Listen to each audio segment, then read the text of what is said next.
एक समय की बात है।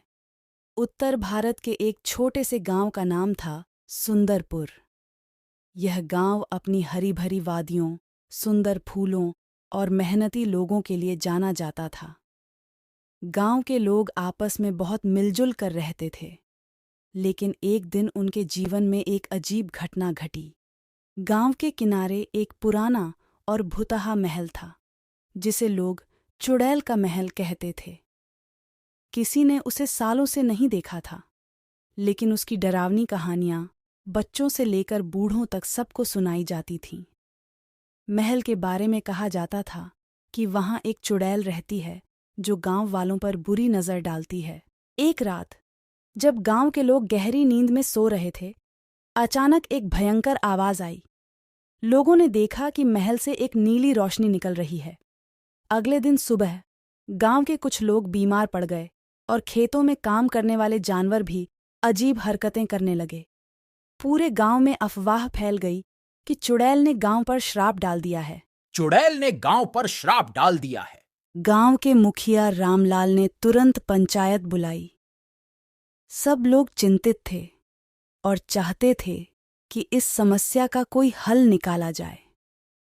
एक बुजुर्ग व्यक्ति ने सुझाव दिया, हमें किसी तांत्रिक को बुलाना चाहिए। वह चुड़ैल से निपटने में हमारी मदद करेगा।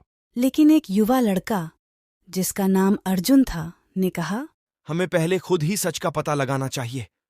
हो सकता है कि यह सब एक भ्रम हो। हमें बिना सोचे समझे किसी निष्कर्ष पर नहीं पहुंचना चाहिए। रामलाल ने अर्जुन की बात मानी और गांव के कुछ युवाओं को लेकर महल की ओर चल पड़ा। महल के पास पहुंचकर उन्होंने देखा कि महल की हालत खस्ता है और चारों ओर अजीब सी खामोशी है। अर्जुन ने महल के अंदर जाने का निश्चय किया। महल के अंदर उन्हें एक कमरा मिला जिसमें एक पुरानी किताब रखी थी। अर्जुन ने उसे खोलकर पढ़ा तो पता चला कि यह कोई चुड़ैल नहीं, बल्कि एक वैज्ञानिक की डायरी थी। डायरी में लिखा था कि कई साल पहले एक वैज्ञानिक अपने प्रयोगों के लिए यहां आया था, लेकिन गांव वालों ने उसे गलत समझा और उसे चुड़ैल मान लिया। उसने अपने प्रयोगों से गांव की मदद करना चाहा, लेकिन गांव वालों के डर के कारण उसे भागना पड़ा। अर्जुन ने यह सब पढ़कर रामलाल को समझाया, यह चुड़ैल नहीं, बल्कि एक वैज्ञानिक था जो हमारी मदद करना चाहता था। हमें उसकी गलतफहमी को दूर करना चाहिए और गांव वालों को सच्चाई बतानी चाहिए। गांव वापस आकर अर्जुन और रामलाल ने पंचायत में सबको सारी बातें बताईं। पहले तो गांव वाले नहीं माने, लेकिन जब अर्जुन ने डायरी दिखाई तो सबकी आंखें खुल गईं।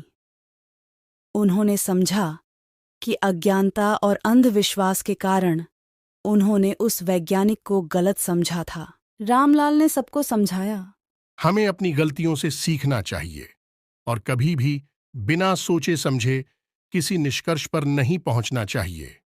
हमें ज्ञान और विज्ञान पर भरोसा करना चाहिए। इसके बाद गांव वालों ने महल की मरम्मत की और उसे एक विज्ञान केंद्र में बदल दिया। वहां बच्चों को विज्ञान और ज्ञान की शिक्षा दी जाने लगी। गांव में खुशहाली वापस आ गई और लोग एक नई ऊर्जा के साथ अपने कामों में लग गए। अर्जुन की समझदारी और रामलाल की सूझबूझ के कारण सुंदरपुर गांव ने एक महत्वपूर्ण सबक सीखा कि अंधविश्वास और डर के कारण सच्चाई को नहीं छुपाना चाहिए। इस प्रकार सुंदरपुर गांव में एक नई रोशनी आई और गांव वाले हंसी खुशी अपने जीवन को आगे बढ़ाने लगे। यह कहानी हमें सिखाती है कि ज्ञान का प्रकाश अंधविश्वास के अंधकार को मिटा सकता है और हमें सच्चाई की राह पर ले जा सकता है।